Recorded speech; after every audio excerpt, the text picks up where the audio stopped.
principio, cuando Dios llama a Abraham, Dios no está pensando solamente en la nación que nacería de Abraham. Dios está pensando en las naciones de la tierra. Y Dios le dice: en ti serán benditas todas las naciones de la tierra. Luego este plan fue perfeccionado con la venida de nuestro Señor Jesucristo. Jesús viene a la tierra a cumplir, a perfeccionar el plan de Dios de que el mundo sea salvo. En el capítulo 4 del Evangelio de Mateo, versículo 17, dice la palabra que desde entonces comenzó Jesús a predicar y a decir: arrepiéntanse porque el reino de los cielos se ha acercado. Con la venida de Cristo, el reino de los cielos se establece aquí en la tierra. La cultura del cielo se establece en la tierra a través de la persona de Cristo. ¿Cuántos dicen amén? Ya no sería solo en la simiente de Abraham, sino en la persona de Jesús estableciendo el reino. Pero Jesús declara en el capítulo 10, versículo 17, cuando preparó a sus discípulos y los envía, el Señor les dice: y yendo, predicad diciendo: el reino de los cielos se ha acercado. La comisión que Jesús le da a los discípulos es: vayan ustedes y prediquen y declaren que el reino de los cielos se ha acercado. Amén, hermanos. Este reino fue establecido en la tierra. Y desde que fue establecido por Jesús a través del mensaje del Evangelio, este reino sigue creciendo, se sigue expandiendo hasta alcanzar al último ciudadano de este mundo para que escuche el mensaje de Jesucristo y venga a los pies del Señor transformado por su poder. Amén. Ese es el deseo de Dios, ese es el plan de Dios. Ahora, con esto del crecimiento del reino, yo quisiera que echemos un vistazo a las Sagradas Escrituras y notemos lo siguiente: el reino de Dios que se ha predicado y se ha establecido en la tierra, en su naturaleza misma es de crecimiento y expansión. Cuando Dios le dio la palabra a Abraham, Dios le dijo que en él serían benditas las naciones de la tierra. Jesús vino a confirmarlo. Pero a la luz de las Sagradas Escrituras, usted se da cuenta que el reino de Dios que se establece en esta tierra, en su naturaleza misma fue diseñado para expandirse, para crecer, para avanzar. ¿Cuántos dicen amén? Y quiero que veamos algunos pasajes de las Sagradas Escrituras que nos muestran un poco acerca de esto. Detengámonos un poco en el libro de Éxodo, capítulo 1, del versículo 5 al versículo 12. Y quisiera que hagamos una breve analogía acá del crecimiento del reino de Dios. Éxodo, capítulo 1. Vamos a estar leyendo del versículo 5 en adelante la bendita palabra del Señor. ¿Estamos listos para leer? Amén. Dice a partir del versículo 5: todas las personas que le nacieron a Jacob fueron 70, y José estaba en Egipto. Quiero que nos vayamos deteniendo en algunas partes y observe lo siguiente. Vamos a hacer una analogía aquí con el pueblo de Israel cuando ingresó a Egipto.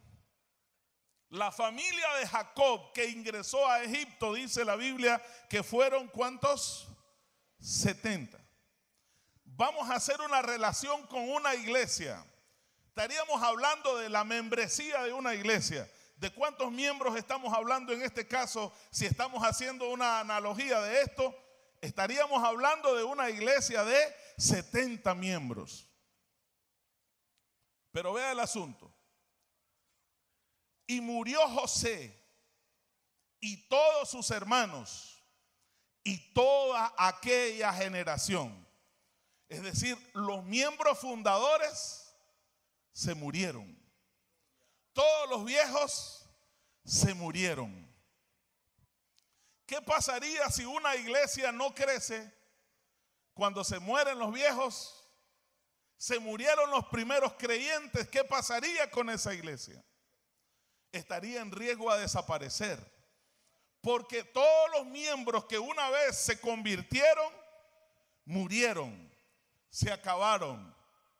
Eso es muy común en Europa o en países donde el evangelio ha estado estancado. Los que una vez se convirtieron fueron muriendo y las iglesias están ahí cerradas porque todos los viejos creyentes murieron. Pero ¿qué pasó con la familia de Jacob que entró a Egipto? El versículo 7, por favor léalo en voz alta conmigo. ¿Qué dice? Y los hijos de Israel fructificaron y se multiplicaron y fueron aumentados y fortalecidos en extremo y se llenó de ellos la tierra. ¿Cuántos alaban al Señor?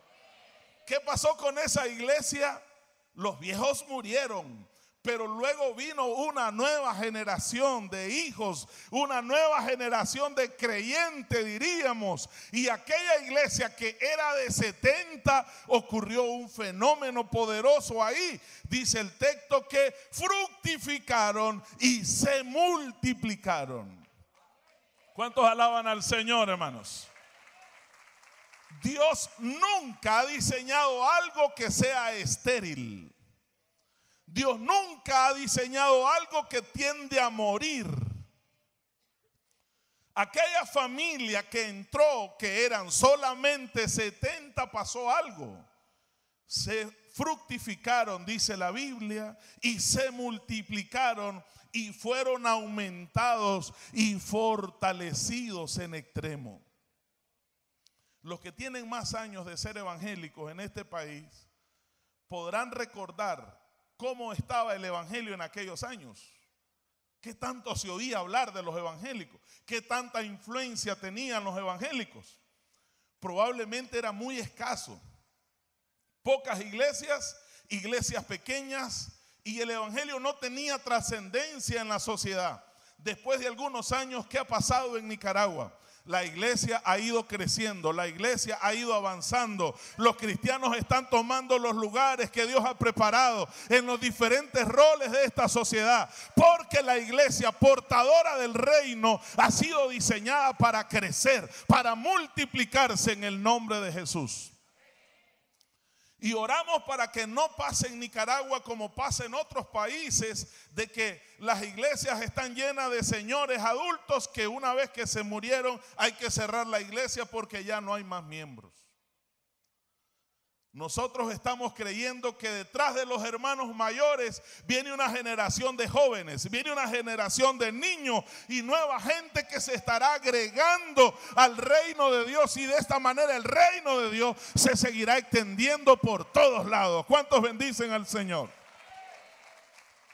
Levante su mano y diga conmigo: nuestra iglesia se fructificará y se multiplicará y será aumentada y será fortalecida en extremo para la gloria de Dios. Amén. Bendito sea el nombre de Jesús. Pero oiga bien, hasta ahí estamos bien. Dice el versículo 8: entre tanto se levantó sobre Egipto un nuevo rey que no conocía a José. Y dijo a su pueblo: he aquí que el pueblo de los hijos de Israel es mayor y más fuerte que nosotros. Ya estaba intimidado el faraón. Versículo 10. Ahora pues seamos sabios para con él, para que no se multiplique y acontezca que viniendo guerra, él también se una a nuestro enemigo y pelee contra nosotros y se vaya de la tierra. Pregunto, ¿cuál era el plan del enemigo? Mantenerlos esclavizados, pero note esto: impedir el crecimiento.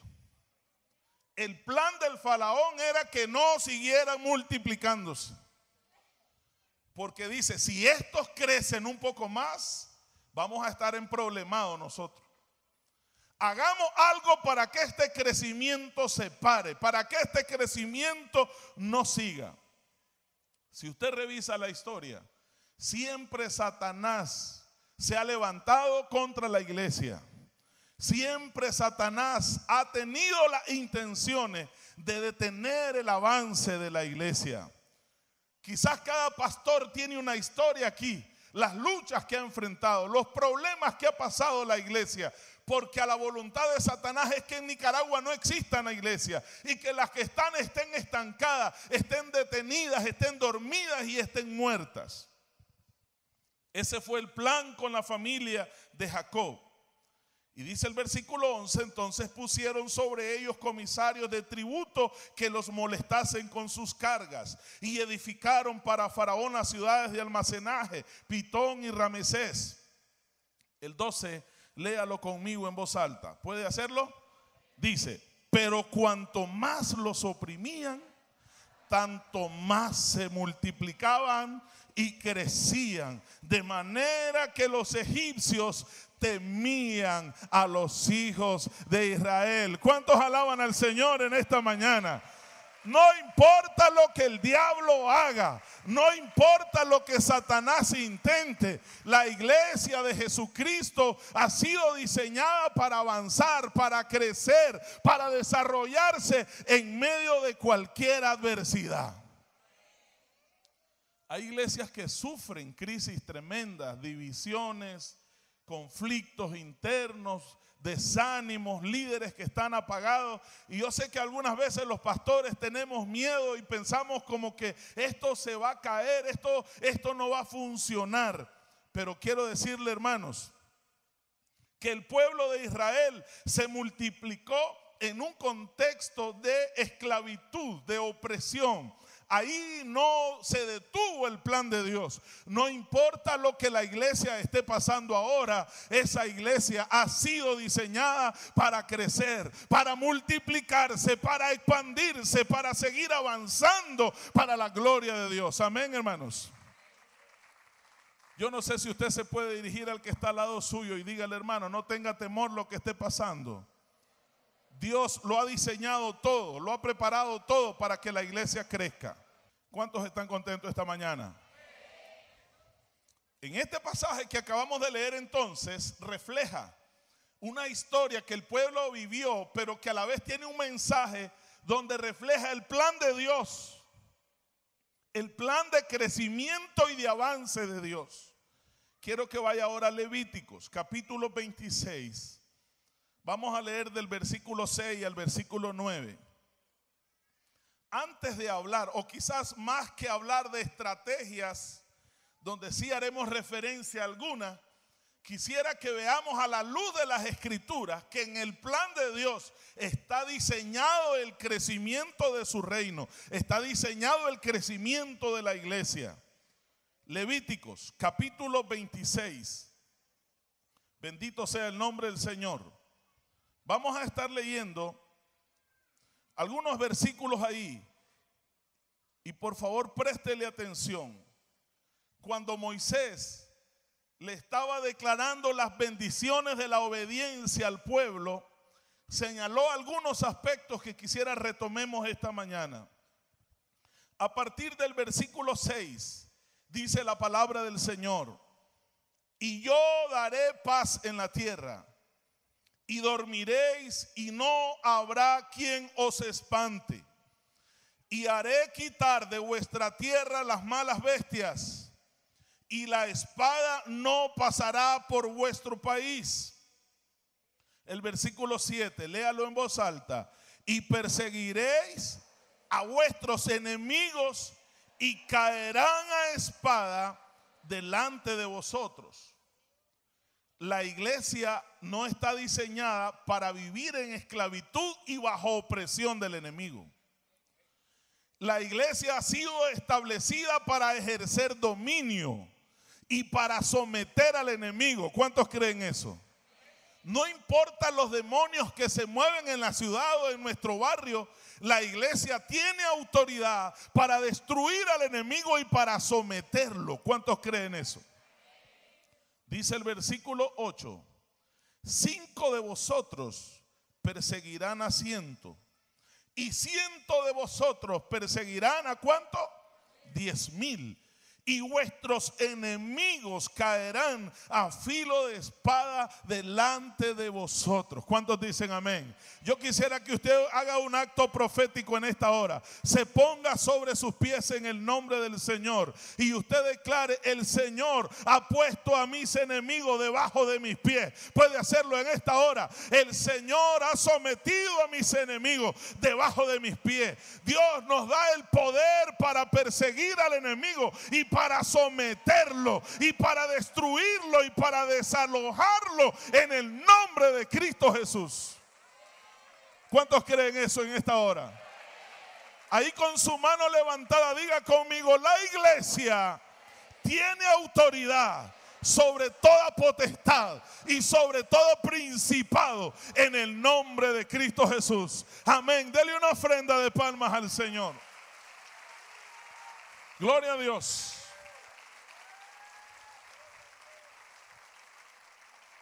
Ahora lea el versículo 9, así como está de pie. ¿Qué dice el 9?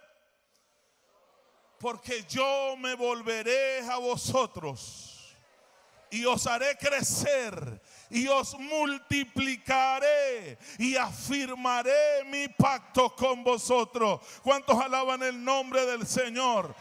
Dios se volverá a nuestra iglesia. Yo quisiera que usted lo declare en esta mañana levantando su mano y declare conmigo: Dios se volverá a nosotros y nos hará crecer y nos multiplicará y nos engrandecerá por encima de nuestros enemigos. Aleluya. Dele una ofrenda de palmas al Señor. Tome asiento, amado hermano. Como consecuencia de la obediencia, Dios le dice al pueblo: les voy a dar autoridad sobre sus enemigos. Van a someter a sus enemigos. Habrá paz en sus territorios. Les voy a dar la victoria, pero también los haré crecer y los voy a multiplicar en el nombre de Jesús. Igual Dios, hablando de crecimiento, hablando de multiplicación.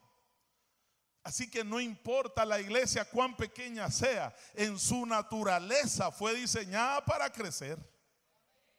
Ya eso está en el gen divino que Dios le puso a la iglesia. Va a crecer. Independientemente de la estrategia que usemos, la iglesia va a crecer porque es del Señor, porque Dios la diseñó para crecer. Ahora, hay un texto muy conocido que nosotros hemos leído muchas veces y quiero que lo retomemos en este contexto. En Isaías capítulo 54, versículo 1 al versículo 10. Creo que uno de los pastores del distrito este día hizo una publicación ahí en Facebook citando este pasaje, citando este texto, y creo que es una palabra que el Señor confirma para cada uno de nosotros en el nombre del Señor. Hemos leído, hemos predicado, hemos recibido esa palabra, pero yo quisiera que una vez más lo leamos esta mañana. Isaías 54, versículo 1 hasta el versículo 10. ¿Estamos listos?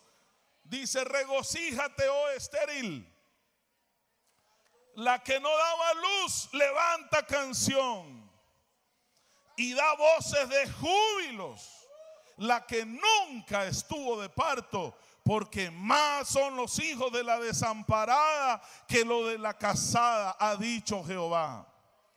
Dios le está hablando a Jerusalén en un contexto donde Jerusalén había vivido crisis política, religiosa, económica, una crisis en todo el sentido de la palabra. Jerusalén estaba de luto prácticamente.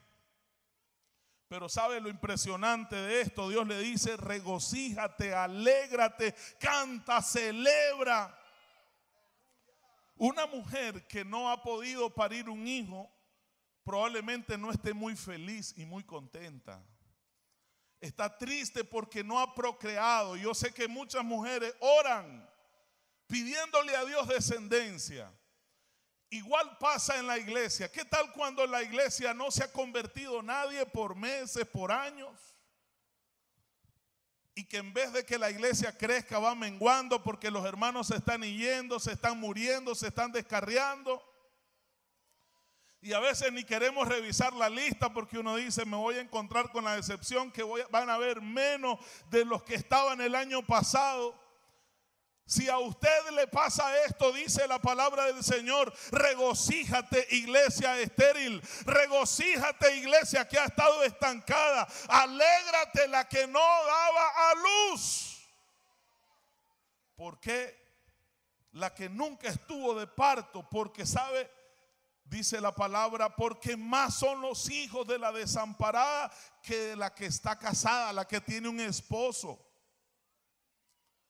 Quizás la iglesia que ha estado en la peor crisis de crecimiento, hay una palabra de Dios para usted esta mañana. Alégrase, no hay razón por qué estar triste. El crecimiento viene de Dios, el reino de Dios tiene en su naturaleza el crecimiento. Quizás ha habido época de crisis, de prueba, pero Dios tiene planes de levantar la iglesia, de multiplicar la iglesia, de hacer crecer la iglesia. ¿Cuántos lo creen? Y no es por nuestras fuerzas, no es por nuestra sabiduría, no son nuestras estrategias, es porque Dios en su soberana misericordia, en su plan infinito, tiene que la iglesia está establecida para crecer y multiplicarse. ¿Cuántos lo creen? Por esta razón, si usted cree la palabra y la promesa, el versículo 2, que es un versículo muy conocido, y versículo 3, declárelo en voz alta conmigo y dice: ensancha el sitio de tu tienda y las cortinas de tus habitaciones sean extendidas, no sean escasas, alarga tus cuerdas y refuerza tus estacas, porque te extenderás a la mano derecha y a la mano izquierda, y tu descendencia heredará naciones y habitará las ciudades asoladas. ¿Cuántos lo creen? Levante sus dos manos y diga conmigo: nos vamos a extender, nos vamos a ensanchar, porque Dios nos va a multiplicar. Gloria a Dios. Ahora, hermanos, con la autoridad que el Espíritu le ha dado, yo quisiera que usted se levante y vaya donde un líder y le declare esas palabras. ¿Qué tal? Amén. Puede levantarse y usted proféticamente declárele al líder. No sé si ese líder en su grupo ha estado afligido porque no crece. En su iglesia ha estado afligido porque no crece. Usted es que usar por el Espíritu Santo. Ve donde alguien y declárale el versículo 3 y versículo 4 y dile esta mañana: porque te extenderás. Hermano, cuando usted y yo nos muramos, van a quedar 10, 20, 30 después de nosotros que se han levantado. ¿Cuántos lo creen? No vamos a morir estériles. Nos vamos a multiplicar en el nombre de Jesús. Y si alguno de ustedes no ha dejado herencia, preocúpese, más si ya estamos un poco más viejos, ¿verdad? Que no vaya a ser y se muere y quede vacía la silla donde usted se sentaba, hermano. No puede ser, amén. Tome asiento, hermanos. Estamos contentos en esta mañana. Quiero que vaya a Marcos capítulo 4 versículo 26. Evangelio de Marcos capítulo 4 versículo 26.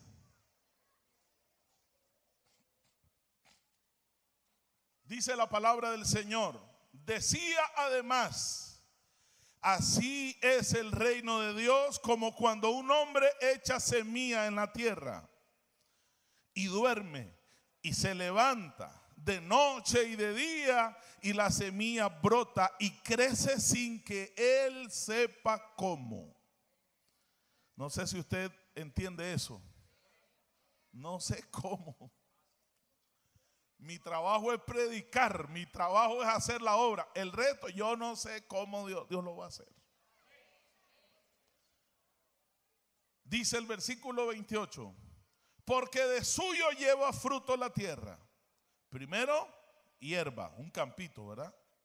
Luego espiga, ya una iglesia que ha producido miembro. Y luego dice después un grano lleno en la espiga, es decir, ya una iglesia que se multiplica, que está crecida, que está avanzando. Y cuando el fruto está maduro, enseguida se mete la hoz porque la siega ha llegado. Decía también, ¿a qué haremos semejante el reino de Dios? ¿O con qué parábola lo compararemos? Es como el grano de mostaza que cuando se siembra en tierra es la más pequeña de todas las semillas que hay en la tierra. Pero después de sembrado, ¿qué pasa, hermanos? Crece y se hace la mayor de todas las hortalizas y echa grandes ramas de tal manera que las aves del cielo pueden morar bajo su sombra. Y nótese la declaración que dice, así es el reino de Dios. Los que hemos levantado campos, los que hemos levantado una obra, y cualquiera que lo ve con los ojos naturales se decepcionaría. 2, 3 hermanos, y usted dice, esta es la iglesia que estamos levantando. Y cualquiera diría, ¿cuál iglesia, hermano? Porque cuando a uno le dicen una iglesia, uno espera ver un templo, uno espera ver un poco de gente. Pero no, hermano, ahí está la iglesia del Señor. Porque la promesa es que donde 2 o 3 se reúnan en su nombre, ahí estará Él en medio de ellos. No importa la cantidad, está el gen del reino que está diseñado para crecer. Y se compara como el agricultor cuando siembra. El agricultor siembra y lo que se asegura es que la tierra esté en condiciones para que la semilla crezca y luego se reproduzca. Se compara con la semilla de mostaza, que cuando se siembra es una planta muy pequeña, es una hortaliza muy pequeña, pero después que está sembrada, dice la palabra, crece y se hace la mayor de las hortalizas. Yo crecí en una iglesia, la iglesia Betania, Las Brisas, y aquí hay algunos hermanos que crecieron ahí.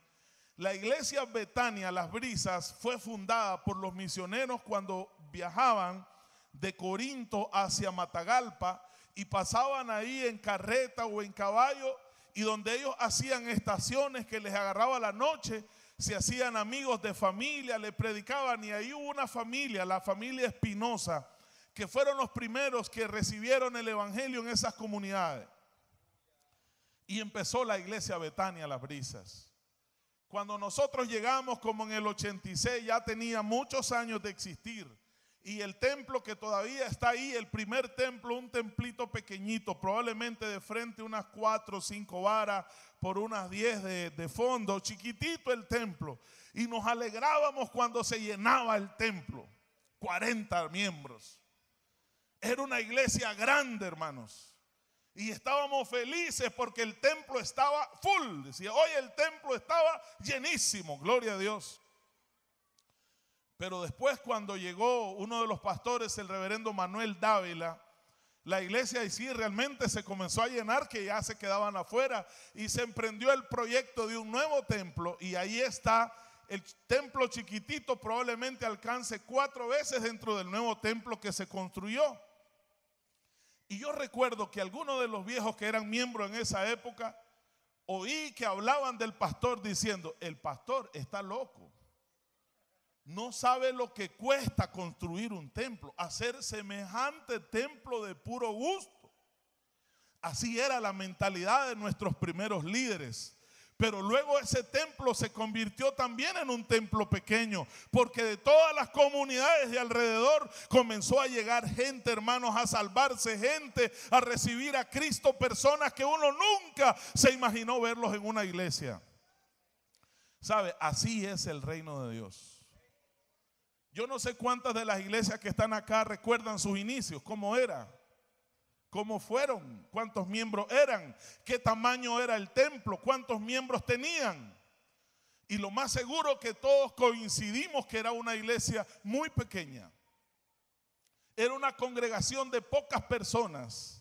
Pero sabe, como esta congregación no predica una religión vacía, predica el evangelio de poder. Amén, hermanos. Como esta iglesia es heredera del reino de Dios, tiene en sus genes espirituales el crecimiento, que ahorita hay 5, mañana 10, después 20, después 100, después 200, después 500, porque Dios ha diseñado a la iglesia para crecer. Bendito sea el nombre del Señor.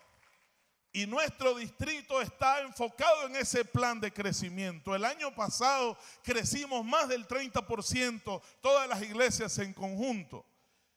Y este año el distrito está proyectado a plantar una iglesia cada año, yendo a algún lugar donde no hay una iglesia para predicar, para evangelizar y para establecer un obrero ahí. Y de aquí al 2020, los años que nos quedan, por lo menos habrán 3 o 4 nuevas congregaciones en el distrito que este liderazgo va a establecer en algún barrio de Managua o fuera de Managua. Y el líder que vaya probablemente esté aquí. No sé si al comienzo se va a sentir así como raro porque le dicen que es iglesia, pero tengo 5 miembros. Dicen que es iglesia, pero solo hay 10. Hermano, usted vaya con la convicción que está empezando con 5, que está empezando con 10, pero que Dios ha determinado, hermanos, que esa iglesia se convertirá en una gran iglesia para la gloria de Dios. ¿Cuántos lo creen eso? No importa si tu grupo ahora es pequeño, si tu célula ahora es pequeña, no importa. Dios la va a multiplicar, Dios la va a hacer crecer para la gloria de Dios. Dios va a traer gente, familiares, vecinos, compañeros de trabajo, de todos lados. Van a llegar a tu célula porque Dios ha determinado que este distrito se va a expandir en todos lados. Un crecimiento sobrenatural para la gloria de Dios. Amén. ¿Lo creemos eso, hermanos? ¿Y sabe qué es lo más lindo en esta hora? Que el liderazgo que está aquí somos los instrumentos que Dios va a usar para llevar esta palabra. No ve atrás, no ve al lado, es usted. Dígale al que está al lado suyo, es usted, hermano, con usted están hablando. Usted es el instrumento. A usted Dios lo va a usar. ¿Cuántos lo creen? Amén.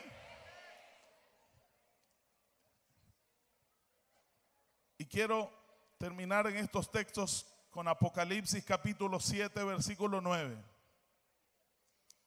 El plan de Dios desde Génesis hasta Apocalipsis es este. Dice el libro de Apocalipsis capítulo 7, versículo 9. Después de esto miré y he aquí una gran multitud. ¿Qué es lo que ve Juan? Dice Juan, la cual no se podía contar. ¿Y de dónde eran estas multitudes? De todas naciones y tribus y pueblos y lenguas que estaban delante del trono y en la presencia del Cordero, vestidos de ropas blancas y con palmas en las manos. Al final de todo, ¿qué es lo que Juan ve? Dice, Juan ve una multitud de gente que no se podía contar, dice Juan. Era tan enorme eso que era imposible contarlo. Pero lo que me gusta es el énfasis multicultural que hay ahí. Dios no está pensando solo en Nicaragua, Dios está pensando en los árabes, Dios está pensando en los chinos, Dios está pensando en los budistas, en los hinduistas, en los musulmanes. Dios está pensando en todo, de toda tribu, de toda lengua estarán delante del trono. En la visión final, eso es lo que Dios ve, a una multitud de gente delante de su presencia con palmas en sus manos adorando al Cordero. Al final la iglesia estará delante del Cordero, dándole honra, dándole gloria. Todos los redimidos, todos los que han sido salvos, estaremos delante del Cordero. Ese será el fruto del trabajo que cada líder, que cada iglesia hará. Donde un día estaremos todos delante de la presencia del Cordero, adorando a nuestro Rey. Amén. Ahora, en todos los textos que hemos leído, está diseñado el crecimiento, está diseñada la multiplicación. Quizás la pregunta más inquietante será, ¿y cómo se hace, hermanos? ¿Y cómo se logra esto? Porque una cosa es decirlo y otro es hacerlo. Entonces es ahí donde juega un rol fundamental las estrategias o los métodos que usamos para que eso ocurra. Al final yo estoy convencido de una cosa: la clave no es el método, la clave no es la estrategia, la clave es el Espíritu Santo guiando a la iglesia. Porque de repente uno oye a algún pastor, alguna iglesia que está haciendo algo distinto a como lo hace convencionalmente las demás iglesias, pero está avanzando, pero está creciendo, pero la gente se está convirtiendo. ¿Y qué es lo importante? ¿El método, la estrategia o el crecimiento en sí de la iglesia? Al final lo que importa es que la iglesia crezca. Sin embargo, no podemos pasar por alto este detalle. Se dice que un método es un modo ordenado o sistemático de proceder para obtener un resultado o un fin determinado. El método te permite ordenarte, organizarte para alcanzar un cierto propósito. La iglesia está clara, un propósito importante es el crecimiento numérico, el que hayan nuevas personas en la iglesia. Eso es un objetivo primordial dentro de la iglesia. ¿Cómo hago para que esa gente se integre a la iglesia, sea parte de mi iglesia?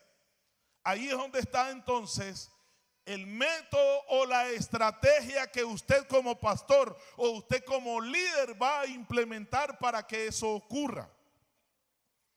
Estaba revisando un poco. A través de la historia han habido diferentes métodos. Nuestros primeros misioneros, ¿qué hicieron cuando llegaron al país? Lo que se lee de nuestros primeros misioneros que se establecieron en Matagalpa, nuestros hermanos hacían labores sociales y evangelismo personal. La esposa del pastor Venus o del misionero Venus cosía en una máquina, hacía ropa e invitaba a las mujeres campesinas matagalpinas y les enseñaba costura. Como se dieron cuenta que muchos de ellos no sabían leer, les empezaron a enseñar a leer y a escribir. Y ahí les predicaron el evangelio y fueron sus primeros miembros. Uno diría, ¿cómo hicieron para empezar? Sencillo. Comenzaron a convivir con las personas, a ayudarle en algunas necesidades y luego la gente se comenzó a integrar a la iglesia. Cuando yo pregunté ahí en estas iglesias del Jicaral, de Calle Real y esas comunidades donde ellos pasaban, ellos llegaban a una casa, pedían posada, se quedaban ahí, armaban pláticas, dialogaban y ahí les predicaban el evangelio. Así se comenzaron a ganar las primeras familias. Quizás no era un método definido, era una forma circunstancial, donde iban, ahí predicaban y ahí establecían iglesias. Pero quizás después de los años 30, 40, hasta los 70, en la iglesia hubo una forma muy común y muy efectiva, las famosas campañas evangelísticas o las cruzadas evangelísticas. Yo no sé cuántos de ustedes se convirtieron en alguna de esas cruzadas que venía a ser el hermano Gille Ávila, Jorge Rasky, Jimmy Swagger y otros grandes hombres de Dios que vinieron a este país a hacer grandes cruzadas. En aquellos años era muy popular el ministerio del evangelista, porque los evangelistas andaban predicando, haciendo campaña en muchas iglesias. Y hasta donde yo recuerdo, no eran campañas que duraban 1 o 2 días. Yo recuerdo cruzadas de 15 días. Predicando 15 días continuos al aire libre, haciendo evangelismo personal y predicando al aire libre. Y a puro pulmón porque no habían parlantes para esa época. Por muchos años esa fue la estrategia. Esa fue la forma de llevar el evangelio. Evangelismo personal y campañas evangelísticas, cruzadas evangelísticas por todos lados. Pero luego, creo que a partir de los 70, finales de los 70, inicios de los 80, se comenzó a oír hablar de grupos familiares. Así es, ¿verdad, Pastor José María? Por ahí. Grupos familiares. Cuando se oyó hablar de grupos familiares, muchos pastores, muchas iglesias se asustaron. Algunos lo consideraron falsa doctrina. Muchos hablaron mal y muchos estaban opuestos. Pero poco a poco se comenzó a entender que era una estrategia muy buena, con principios muy buenos para el crecimiento de la iglesia. Hoy en día muchos escritores de Iglesia Crecimiento han dicho que la estrategia más efectiva para el crecimiento de la iglesia son los grupos familiares.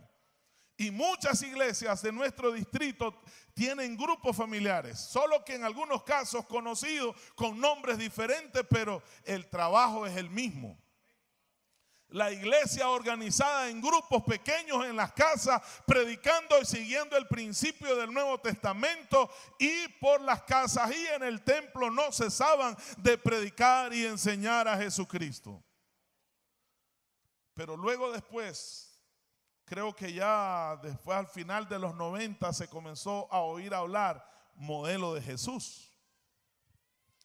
Otra estrategia que no era diferente a la primera, sino como una forma más refinada de lo primero, porque incorporaba elementos muy interesantes como el definir bien una visión, como el discipulado, como el enfocarse en la forma como trabajó Jesús para que se predicara el evangelio. El modelo de Jesús, las asambleas de Dios, lo tomó como una estrategia de base y se enseñó en todo el país la filosofía del modelo de Jesús. Y muchas iglesias hicieron una combinación, grupos familiares y modelo de Jesús. Otras definieron modelo de Jesús organizando la iglesia en redes. Y cada pastor quizás hizo su propia adaptación, pero estableció un modelo de trabajo a nivel local.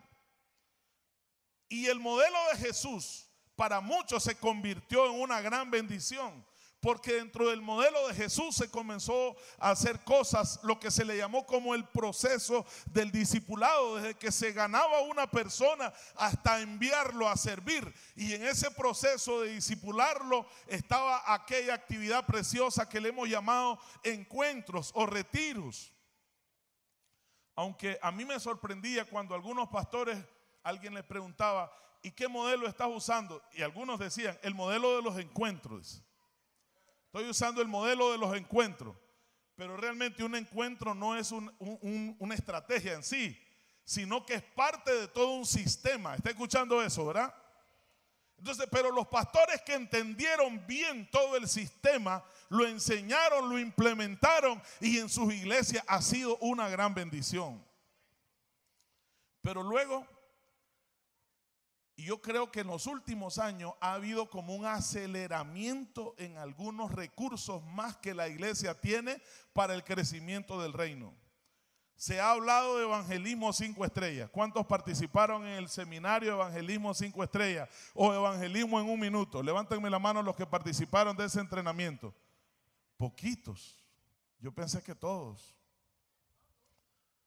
Habrá que retomarlo, porque esta es una forma de hacer evangelismo personal, una herramienta de evangelizar con el testimonio, pero no queremos detenernos a enseñar una herramienta, sino a hablar de los recursos que la iglesia ha tenido disponibles para el crecimiento. Se ha hablado de plantación de iglesias. Plantación de iglesia tiene toda una estrategia y una filosofía de trabajo para que la iglesia no esté enfocada solo a construir una mega iglesia, sino la iglesia por todos lugares, la iglesia por todas partes, multiplicando iglesia por todos lados.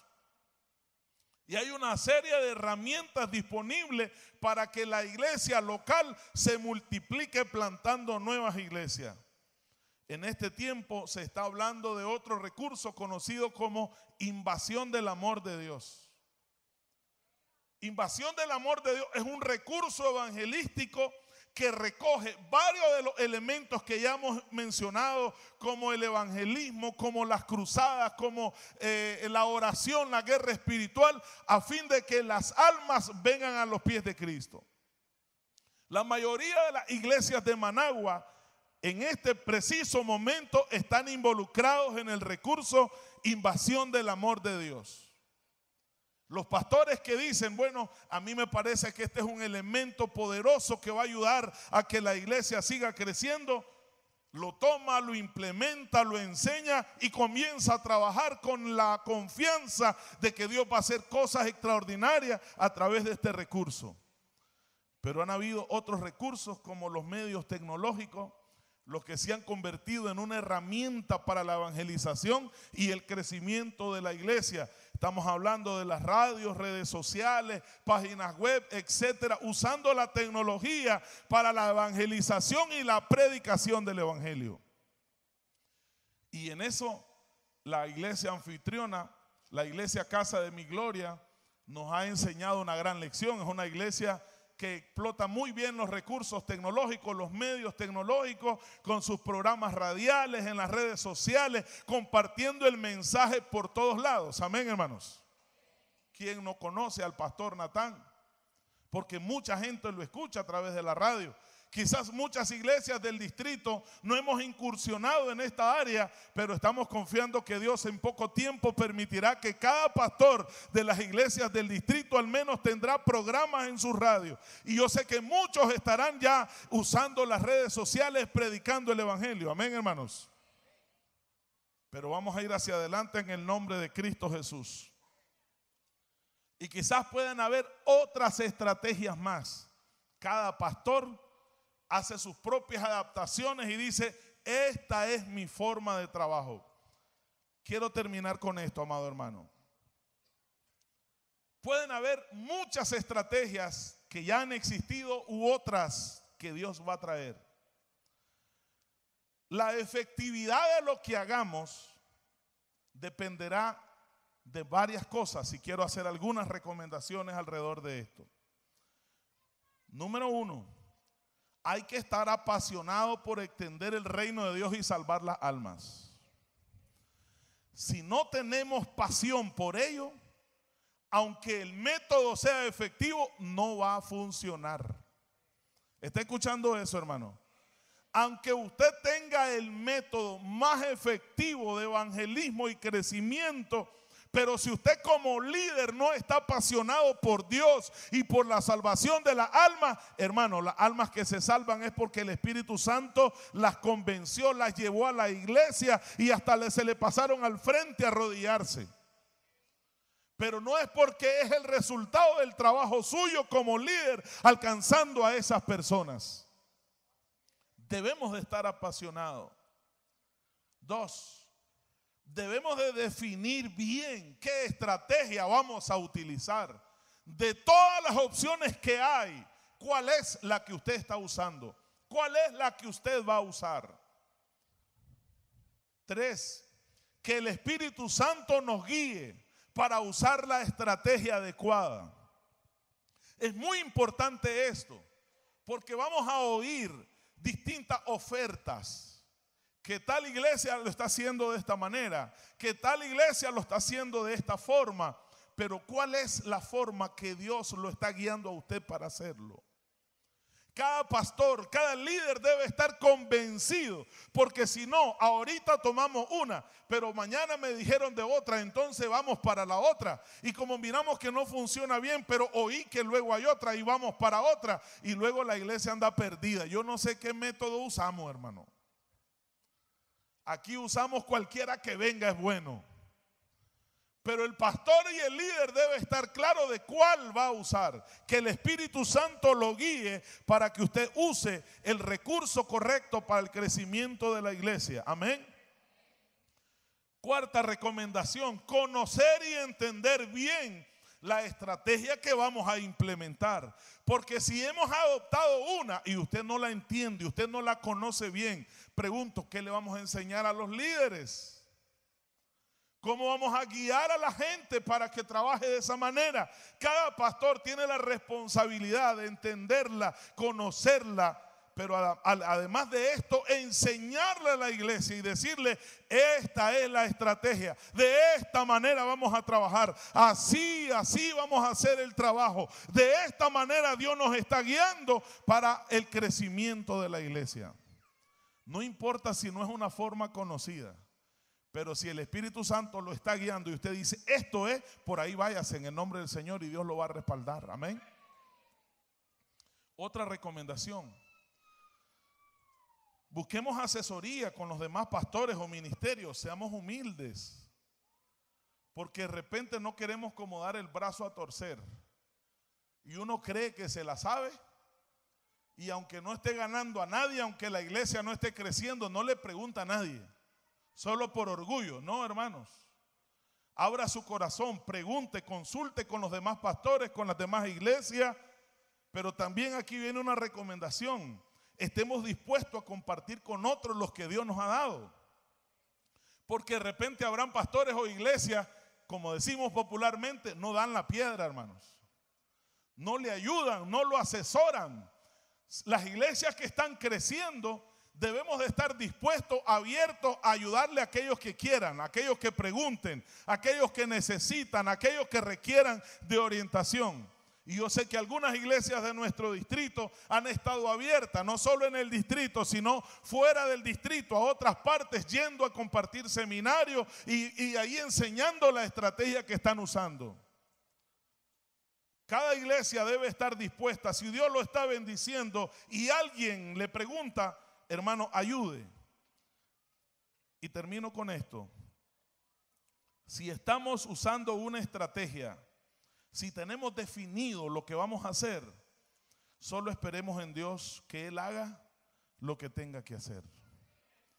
Si estamos usando el método correcto, la estrategia correcta, y las estamos echando todas para crecer, y de repente uno no ve en el momento que uno quisiera el crecimiento, solamente tenga paciencia.